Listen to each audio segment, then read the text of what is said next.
Hello everyone, a very warm welcome to all of you to StudyIQ. My name is Dr. Mahipal Singh Rathod, and in this video I will be discussing the Iranian Revolution with you. It is also called as the Islamic Revolution of Iran sometimes. Both the names are correct. We will discuss the background to the revolution, the causes, the actual events, the aftermath and the significance. So this is an important topic, not that important for world history, but the information about this is not found in most of the books. You have to look up on the internet to read this topic. So it is better to watch this 25 minutes video than to go around and search all the various web pages and get all the information at one place. So let us begin with the geography. As I always do, before reading history of a place, you should be thorough with the geography. So Iran, earlier known as Persia, the name was changed in 1935. Remember, in 1935 it was named Iran. So Persia has historically been this region. This has been ruled by many important kingdoms over the period of time. But today this is the political boundary of Iran. It is surrounded by Turkey, Iraq, then the Persian Gulf here in the south, Gulf of Oman, connected by Strait of Hormuz. Both these are connected by Strait of Hormuz. Then here in the east we have Balochistan, the province of Pakistan. Then here Afghanistan, and in the north Turkmenistan, Caspian Sea, and Azerbaijan, Armenia. The takeaway from this map, if you remember anything, please remember that Iran is south of Caspian Sea and north of Persian Gulf. Okay, just remember these two. And this area around Caspian Sea and the area around Persian Gulf is very rich in oil and gas. So Iran is sitting on huge oil and gas reserves, and all these countries around Caspian Sea like Azerbaijan, Armenia, Turkmenistan, Uzbekistan, they have all huge oil and gas reserves. You might be knowing that India is developing a pipeline here from Turkmenistan to Afghanistan to Pakistan, TAPI pipeline, and to India. So we are also trying to build a corridor from Iran that goes up here and from the around the Caspian Sea areas to Azerbaijan and up into Russia and into Europe.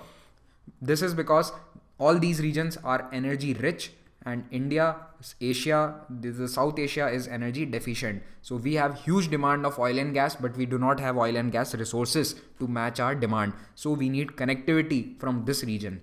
That is the main reason that all these infrastructure corridors are being built. Now coming to the important cities, Tehran is the capital, situated here in the north. Then there is Isfahan and Shiraz, and we have Zahedan. So these are the major cities. You have to tell me in the comment section what is the name of a port here situated in Gulf of Oman on the southern coast of Iran, which is being developed with the partnership of India, and then there will be a highway which is going into Afghanistan from here. So name the city in Afghanistan which it will be connecting and the name of this port. I have discussed this in my previous video of Afghanistan, so write it down in the comments. Another important thing to remember is that Strait of Hormuz, the location is very important because the oil coming from all these regions, Saudi Arabia, Qatar, Kuwait, Iraq and United Arab Emirates, it goes via Strait of Hormuz towards all the other parts of the world. You can see here it is a choke point because it is just 55 kilometers wide at its narrowest. So this is a very small area for a sea, and you can control this Strait of Hormuz by using hardly 10 or 15 ships. You can stop an entire navy if you want. So these geostrategic locations are also called as choke points. So their importance is big.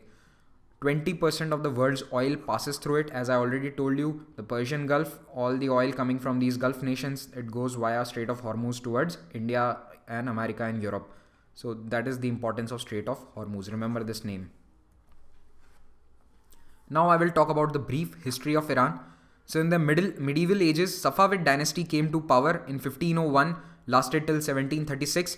All the major architectural, cultural things that you see today in Persia, in Iran, have been developed by the Safavid dynasty. It left a huge mark on the history of Iran, and most of the architectural wonders of Iran that you see today were built during the Safavid time. Not all, but most of them that are surviving today.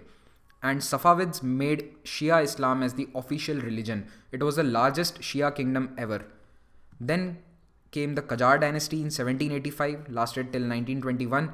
They gave ulema political power. Who are ulema? Ulema are clergy. Clergy means religious scholars.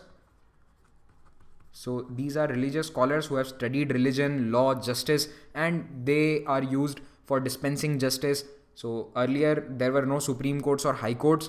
So the ulema used to deliver justice in small matters, and the public used to go to them. So they had religious power and some powers related to judiciary, but they were given political power, interference in politics, by the Qajar dynasty. Then came the Pahlavi dynasty in 1921 to 1979. You need to remember the name of just this Safavid and Pahlavi. The Pahlavi dynasty was the last one. It had just 2 kings. It was deposed after the Iranian Revolution of 1979. Now I will begin by talking about the revolution in 1906. Yes, there was one revolution before the one we will talk about in detail. So this is the 1906 revolution. It was during the Qajar rule, and the revolution was basically for acceptance of constitutional monarchy. Some people wanted that there should be a constitution, there should be a parliament. So both of these were constituted. Some restrictions were brought on the king. The king cannot do whatever he wants, whatever comes to his mind. No, there are some restrictions by the constitution now. Just like England had been a constitutional monarchy, so that kind of a system was brought about, and Shia Islam was again made the official religion of the country. Ultimately, this revolution failed to bring about a stable state. Why? Because the ulema removed their support. Initially, they were supporting this revolution, but later on they removed their support from this, and so it failed. Then came World War I and its aftermath. So during World War I, oil was discovered in this area, in Iran and around Caspian Sea. So Britain and Soviet Union both, at that time it was Russia, so both tried to get influence in this region so that they have access to this oil. But ultimately, due to winning in World War I, Britain succeeded and it controlled all of the oil in Iran. An oil company was formed, the Iranian Oil Company, and it used to control all the resources of Iran, all the oil resources of Iran for a long time. And basically British had a monopoly over Iranian oil, and this continued for many years. Now the Britain supported this army general called Reza Khan, and he did a coup d'etat on the Qajar ruler, and he removed the ruler and established his own rule. He became the Shah. What do you mean by Shah? Shah is nothing but the king's title in Iran.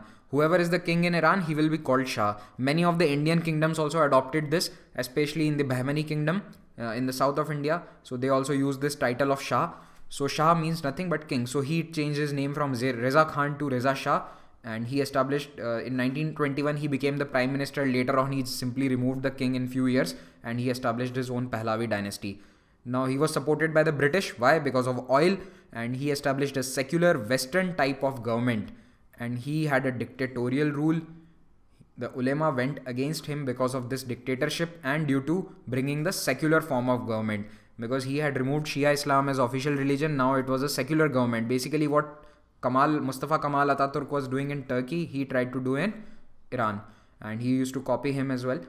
So this government went on for few years, but in 1941 when World War II was going on, the British got tired of him. They thought that he is not giving proper support, so they removed this Reza Shah, and brought his son to power. And 22-year-old Mohammad Reza Shah was brought to power in 1941, and he was there till 1979. This is him with his queen here.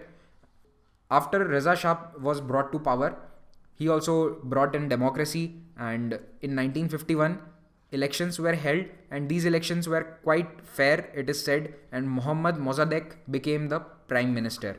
Now Mossadegh, as soon as he became prime minister, he asserted power and he did not listen to the Shah. In fact, he deposed the Shah. The Shah Reza Pahlavi had to flee to Europe, and this Mohammad Mossadegh, he nationalized the oil resources of the country. So no more British monopoly, no more British control of oil. Iran's oil will be of Iran's people.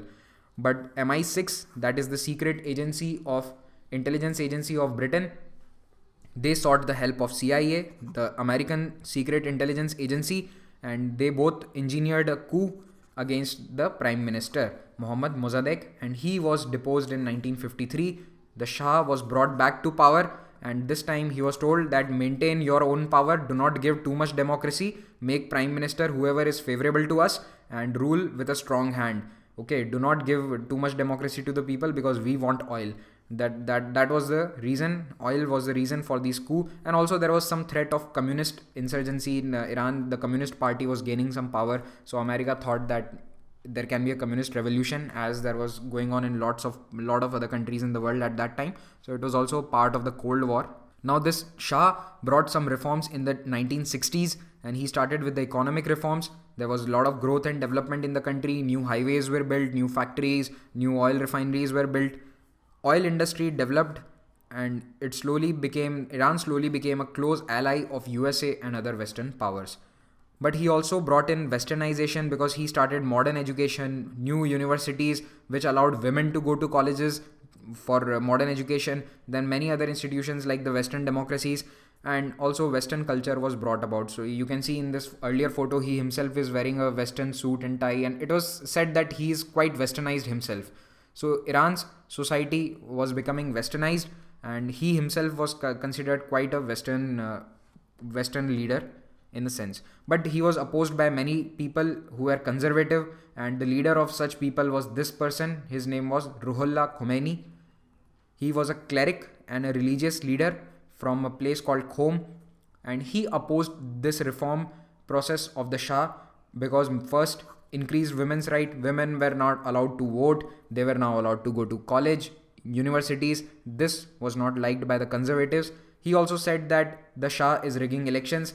Whoever the Shah wants, he becomes the prime minister. There is no open free elections, and the Shah is abusing the power and the constitution of the country. So all these reasons were the causes of the revolution later.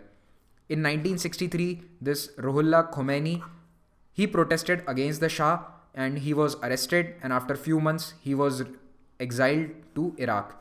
He was said that the Shah told him you cannot live in the country. He was exiled to Iraq. Iraq is also a Shia majority country. Please remember that. And he went to live in Iraq for quite many years. He used to write from Iraq, and his writings were spread across Iran, and this led to the spreading of thoughts of Ruhollah Khomeini, and he became a prominent figure in the revolution. He is called Ayatollah because Ayatollah is the position. Okay, his name was Ruhollah Khomeini, and Ayatollah is he's often called as the Grand Ayatollah. That is the denomination. That is his religious denomination, Ayatollah Ruhollah Khomeini, because he was the leader of the religious clerics. Now we come to the actual revolution of 1978 and 79. So this is one of the famous photographs of the revolution. You can see the amount of people. As far as the eye can see, there are people who are protesting. And so it was a very popular revolution. Many people turned out on the streets. What were the reasons for people coming out? First, they were dissatisfied with the corrupt government. It was perceived that the government is very corrupt. The benefits of the booming oil industry were not reaching the poor, because most of the benefits were being taken by the Western oil companies, the UK company. For your information, let me tell you that this Anglo-Iranian oil company later became British Petroleum, BP. That is one of the largest petroleum companies in the world right now. So there was unemployment rising. People were going to universities. There were more colleges and universities, but there were no jobs. So all these people graduating, they did not have anything to do. And as such, economic inequality was increasing. Also, there was social religious changes being brought about in the society, which was not acceptable to the conservative sections, especially the clerics and the ulema, and also many other people who believed in conservative values. Finally, it was thought that USA is spreading imperialism in Iran, that Iran is just a puppet of USA. Why? I told you the Shah was perceived as a puppet of USA himself. He was very fond of Western culture. He brought many changes on the basis of the Western society, Western government, Western institutions. So all these changes were perceived as imperialism of USA in Iran. Initially, this revolution did not start to create an Islamic Republic. Please bear in mind. Ultimately, it became the Islamic Republic. It is called as Islamic Revolution today. But when this revolution started, the target of the people was not to make it an Islamic Republic. It was just to remove the government because of all these reasons. People were unhappy with the government, with the king, with the Shah. So now I will talk about the events of the revolution itself. In 1975, the Shah abolished all the political parties, because political parties were protesting against the king. Not protesting, but they were giving statements and they were against the policies of the king. So all these political parties were abolished and only one party was allowed, this Resurgence Party, that was the party of the king himself. Then censorship was imposed. No media outlets or newspapers could print anything without the permission of the government.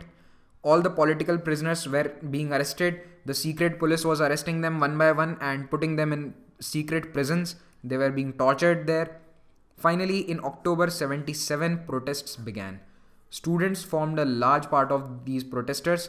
You can see in this picture, people are protesting here on the streets of Tehran, and a lot of people turned out for these protests. Then on 6th January 1978, a news article came out which was heavily criticizing Ruhollah Khomeini, and it said very bad things about him. It accused him that he was an agent of the Western countries, of America, of England, and all these were false. So people who were followers of Khomeini and the religious conservatives, they came out in vast numbers, and they also started protesting on the streets. Now police and army were sent by the Shah to crack down on these protests, and as the crackdown went about, the protests simply grew. See, when 10 people protested, one was killed or injured, then 100 came out against the killing or of the injuring of the one person. Then 100 came out, 10 were injured, so 1000 came out against those injuries of those 10. So this was a very vicious cycle, and it went on and on. As the police and the army cracked down on the people, more and more people came out and started protesting. While this was going on, the Americans backed Shah and gave promise of military support to him. US President Jimmy Carter openly supported the Shah, and he said that if you will need, we will also provide you with military support if this goes out of hand. By September 1978, the Shah imposed martial law and all the civil rights were taken away. Many protesters were shot during this martial law, and this led to the increase in protests in all the cities of Iran. You can see here the flag of United States is being burned by protesters, by revolutionaries. Here also the protest banner says, Shah is the puppet. Shah is the US puppet. Down with the Shah. Long live the struggle of Iranian revolutionaries. So basically a huge anti-US wave was sweeping the country because of the perceived imperialism of America. In the later half of 1978, after August and September, the workers also joined these protests. They held strikes in all the factories of Iran, and people started civil resistance. So after the martial law was imposed, more and more protesters came on the streets. Finally, during Muharram in December of 1978, further these protests intensified. Why? Because Muharram is a very important event in Shia religion. It is during this Muharram period that the sacrifices of the first Imam Ali, he is the fourth caliph and the first Imam in Islam. So his sacrifice is mourned by the people on the streets, and along with him, they started mourning the sacrifices of all the people who have been killed in this protest of past 1 year. So this is why the protests intensified. By 16 January, the Shah left Iran for USA. He was ill, he had cancer, so he went to USA for medical treatment, but people thought that he simply ran away from the country because he was fearing for his own safety and that he could be killed any day or there could be a coup against him. After the Shah went away, Khomeini returned to Iran after 15 years, and he was welcomed by millions of people in Tehran. He dismissed the prime minister who was there, the prime minister who was appointed by the Shah, and he suppressed the opponents of this revolution. See, there were all kinds of people who were part of this revolution. There were left-wing people, there were moderate groups, and moderate groups means they did not want an Islamic republic. They just wanted that this government should go and there should be a democracy, that it should be a republic. Iran should become a democratic republic. So people of all these thoughts, of all these ideologies were together during the revolution. But after the Shah was gone, Khomeini suppressed all the opponents, the other ideology people, and he established an Islamic Republic of Iran. This is a photograph of him deboarding from the flight and coming to Tehran after 15 years.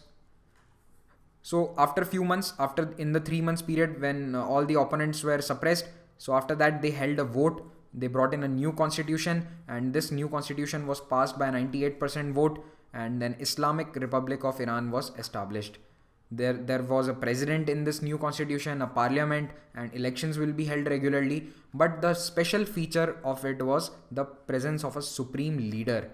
Now this supreme leader is above all the president, the parliament, and all these elected bodies. He can overturn any decision of the government. Any guesses for who became the supreme leader? It was Ayatollah Ruhollah Khomeini.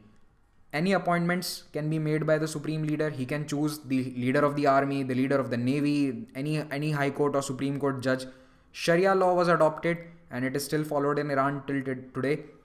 And Islamic Revolutionary Guards were created. These are elite military group. They are not the normal armed forces. They are elite military group. That job is to save the revolutionary ideals. So tomorrow, if there is another revolution in Iran, it is their job to stop that revolution, to preserve this constitution, to preserve the office of the supreme leader, to ensure his safety. It is the responsibility of this Islamic Revolutionary Guards. And final aftermath of this revolution was the war between Iran and Iraq that went on from 1980 till 1988. Why did Iraq invade Iran? Iraq is also a Shia majority country, but it was ruled by a Baath party. Leader was Saddam Hussein, and they were all Sunni. So despite being a Shia majority country, the ruling party was Sunni, and Ayatollah Khomeini had openly said that all these dictatorships that are going around in the Gulf region, that is Iraq, Saudi Arabia, Kuwait, all these dictatorships should be abolished. There should be revolution, Islamic revolution in all these countries. So he had given this message. So they were thinking that this revolution can spread to our country as well. So Saddam Hussein thought that before such revolutionary activity happens in Iraq, I should attack Iran, and he attacked Iran, but he was pushed back, and this war went on for 8 years. There was a stalemate. Finally, no one gained any territory. There was no revolution in Iraq as Saddam Hussein was fearing, and also finally they both agreed to a peace. They both agreed to peace, and the war was over. But 500,000 people died in this war. Then we have to discuss another thing, that is American embassy hostage crisis. So you can imagine, with such anti-American fervor going on in the revolution, obviously America would not be happy with this establishment of a new government, the Islamic Republic of Iran. But still their embassy was going on there. It was working in Tehran, and the Shah was getting treatment in USA. So people who were part of this revolution, mainly the student groups, they asked for the deportation of Shah from USA to Tehran, and he should be brought back to Tehran, and he should be tried in a court for killing all those people during the revolution. But USA refused to do that, and so these revolutionary student groups overran the embassy on November 4th, 1979, and they held 52 diplomats and staff as hostage. They were kept as hostage for 444 days, one of the longest hostage crisis ever the world has seen. And during this time, the Shah actually died of cancer in July 1980. Finally, Algeria brokered peace between Iran and USA. Algiers Accord was signed, and these 52 people were finally released. During this time, USA and most of the Western nations, they used economic sanctions against Iran, and these sanctions went on for almost 35 years. Till 2015, Iran was reeling under these economic sanctions. You cannot do any trade. Companies were not allowed to do trade with Iran. So this has hampered the Iranian economy a lot. Finally, in 2015, an agreement was signed. It is often called as P5+1. So the permanent members of the Security Council, the 5 permanent members plus Germany, they have signed an agreement with Iran that Iran will close down all its nuclear reactors, and it will stop enriching uranium for the purpose of building nuclear warheads. In return, these countries will remove these sanctions, and Iran can now trade with the other countries, especially the Western nations. India has also tried to cash in Iran, and we have signed agreement with Iran for getting oil from them, and our oil imports have increased from Iran in the past 2 years. So finally, I will discuss the significance of this Iranian revolution.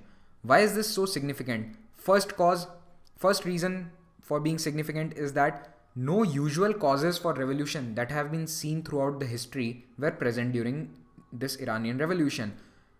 Usually, it is seen that revolution occurs in a country after there has been defeated war, peasant uprising, farmers are not happy, heavy taxation by the government or by the rulers, but such causes were not present. Despite these, the revolution went about. It brought profound changes at great speed. Within 1 year, this revolution completely changed the nature of the government, the nature of the society in Iran. It became an Islamic republic. The Shah was no more. The dynasty was gone. So a lot of changes in just 1 year. So that is why it is a very fast revolution. Then there was no major violence by the revolutionaries. Although protesters were shot at by the army, but they did not fire back. They did not have weapons. So it is a unique revolution where there is hardly any violence. It was said by the government that only 600 or 700 people died, but estimates range from 5,000 to 10,000. Ayatollah Khomeini once said that 60,000 people died by the actions of the Shah, but it is said that roughly around 5,000 to 10,000 people might have died in this revolution. The protesters died because of the firing of army and police, but the violence was not by the revolutionaries. Then it was the establishment of a theocracy. That is a very unique feature of this revolution. What is a theocracy? Theocracy is a country or a form of government where God is the supreme leader, and on behalf of God, few people who are his representatives, they are ruling the country. So that is a theocracy. See, in democracy it is the rule of people. In republic, the head of state is elected. He is not hereditary. But here in theocracy, who is the ruler? Who is the head of state? God is the head of state, and he is being represented by some people, and they will rule the country on his behalf.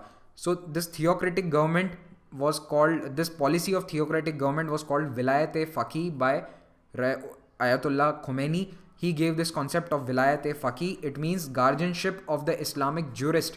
See, these people were Islamic jurists, as I told you, clergy, ulema. So these clergy, ulema, are ruling the country. They are the guardians of the country on behalf of God. So that is why it is said sometimes that Iran is a theocracy.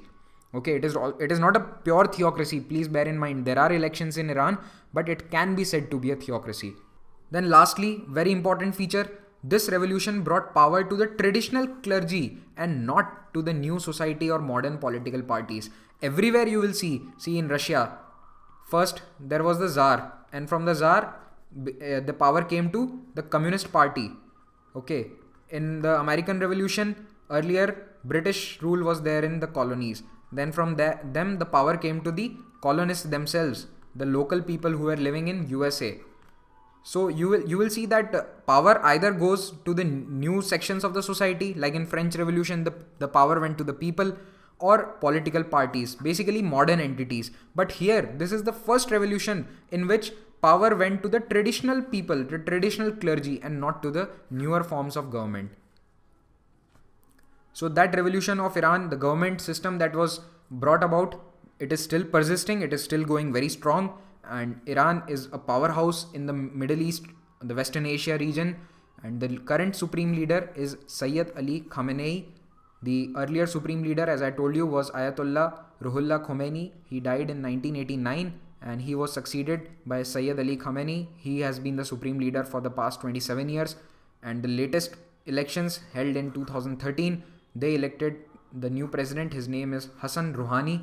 This is Mr. Hassan Rouhani, and this is the supreme leader.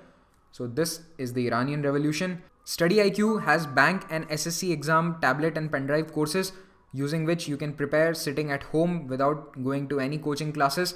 So for knowing the details of these courses, you can visit this website studyIQ.in, or you can call on this phone number. Thank you very much for watching this. Please like, comment and subscribe to our channel and keep the education revolution going. Have a good day.